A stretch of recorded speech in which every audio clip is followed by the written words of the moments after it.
د نفسانی او شهوانی محبتو علاج څه ده؟ دې نه به څنګه موږ ځان بچ کوو؟ د دې مخلوق نه د بچ کولو علاج څه ده؟ خلک ټول پکې مبتلا دي که نن سبا. نو دې څلور علاجونه ښودلي دي. یو علاج دا ده چې علماو یو دعا ښودلې ده. د هغې دعا چې کوم انسان تذکره شروع کړي سحر سلوارتي او ماښام سلوارتي، نو الله رب العزت په دې ګناه نه تا بچ کړي او تا له زړه نه او دل و دماغ نه به دا وباسي. کومه دعا ده؟ لا مطلوب الا الله، لا مرغوب الا الله، لا محبوب الا الله، لا اله الا الله.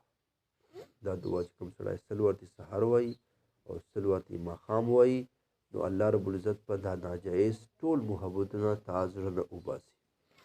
دومه طریقه یې دا ده چې انسان د دا سوچ وکړي، تصور دی وکړي چې که ما دغه انسان سره، دغه زنانه سره، دغه هلک سره محبت وکړای، نو د دې محبت په وجې باندې به زه الله رب العزت به مې هغه همیشه محبت نه محرومه کړي. ګوره دا خو په سبا مړ شي که نه، بیا چې مړ شي بس بیا ختم سلی که نه، فراق رالی که نه. وصل خو اصل چې هغه وصلي چې همیشه وي. نو چې کوم سړی پروردګار سره محبت وکړي او پروردګار له وجې خلکو سره محبت وکړي، نو دا محبت به همیشه وي. چې سترګه د سترګې پټېږي بس دا محبت شروع سوی، او داسې محبت شروع سوی چې دا بیا ختم کېدو وال نه ده. نو په دو خبرو د انسان سوچ وکړي چې که ته مخلوقاتو سره محبت کوي یا دنیا سره محبت کوي، نو یو ورځ به داسې راشي چې آپ کو جدا کر دیا جائے گا. او که ته اغذات سره محبت شروع کړي، نو یو ورځ به هغه سره ملاو شي. درېیمه طریقه یې دا ده چې کوم سړی دې ګناه کې مبتلا وي، یا چا نظر په کنټرول کې نه وي، یا چا زړه په خپل اختیار کې نه وي، نو دا انسان دې روجې شروع کړي، خوراک دې کم کړي. روجې دې داسې روجې شروع کړي چې یو وخت روټۍ خوري. دا نفس دې وږی کړي. نو چې کله نفس وږی کړي، واده چا نه وي، هغه ته علما دې روجو هغه ورکوي. نو چې کله ته روجې شروع کړي، نو الله رب العزت په دې ګناه نه چې شی کړي، نفس په دې کنټرول کې سي، نو سترګې به دې صفا شي. چې سترګې دې صفا شي، نو زړه به دې پاک شي. چې زړه دې پاک شي، بیا چې چا سره مینه کوې، یا به دې الله دې له وجې ورسره کوې. او څلورمه خبره ده چې دا انسان دی د داسې کس په صحبت کې وخت تیر کړي چې چا په زړه کې د عشق اور لګېدلی وي. خبرې پوه شوې که نه؟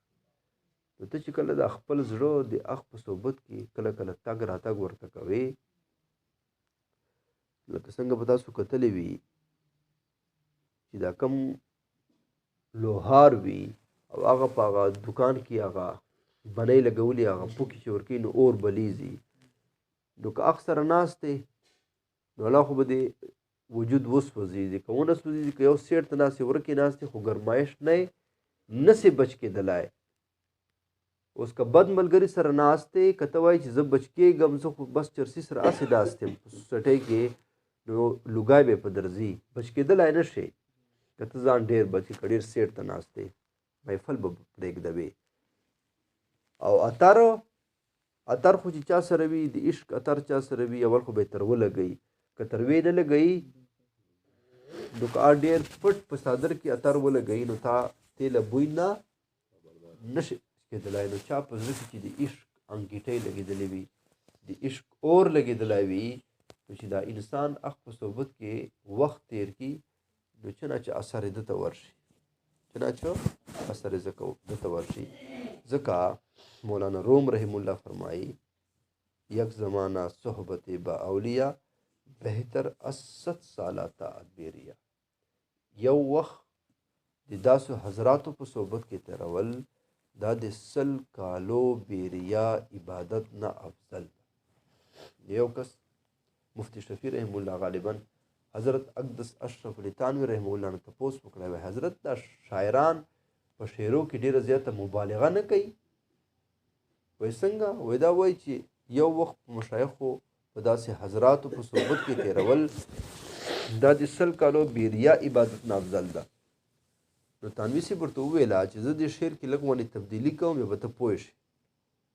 وایي جی حضرت و یک زمانه صحبت با اولیا بهتر از لک ساله طاعت بیریا. یو وخت د داسې حضراتو چې چا په زړه کې د عشق انګیټۍ اور لګېدلی وي داسې په صحبت کې یو ګړی ناسته کول دا د 1,00,000 سال بیریا عبادت ته افضل ده. ورته حضرت 100 کاله مې په صحبت کې نه راتله او تار ته 1,00,000 کړه. بیا حضرت په خبرې پوه کړای چې خبره داسې ده چې چا چې چوره زیات عبادت کړی وي شیطان د ځمکې په چپې چپې باندې عبادت وکړای خو اخره خاتمه په کفر سره ده. اخره خاتمه کفر ده. دې ته وایي بدبخت شکی. خو چې کوم انسان داسې خلکو په صحبت کې لږ غوندې ناسته وکړي الرجال لا یشکا جلیسهم دا هغه خلک دي چې د دو خلکو صحبت ول به کله بدبخته ده وي. مقصد دا چې کوم خلک د داسې خلکو په صحبت کې لږ غوندې وخت تیر کړي نو دته به په کفر باندې مرګ کله نشي رای. دته چې مرګ راځي نو په کلمې باندې به ورته راځي.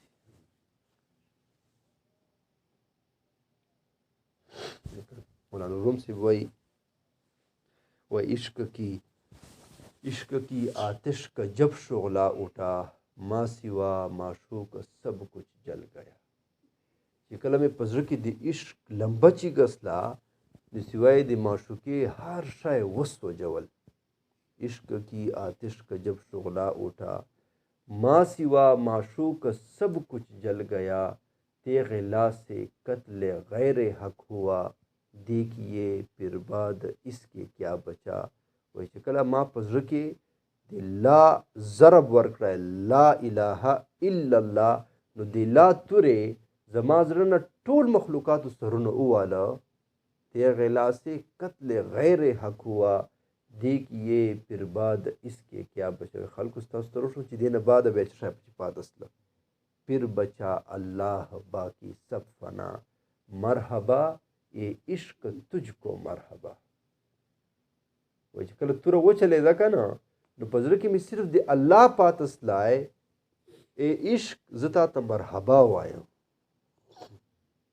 عشق کی آتش کا جب شعلہ اٹھا ما سوا معشوق سب کچھ جل گیا تیغ لا سے قتل غیر حق ہوا دیکھیے پھر بعد اس کے کیا بچا پھر بچا اللہ باقی سب فنا مرحبا اے عشق تجھ کو مرحبا.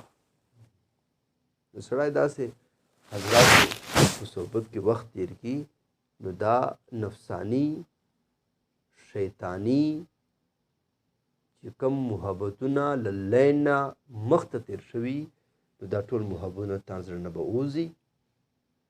بیا به ته په دې حدیث باندې تا ته خبره اسانه شي من احب لله به ته چا سره چې محبت کوي نو به چا له وجې وي الله له وجې به وي.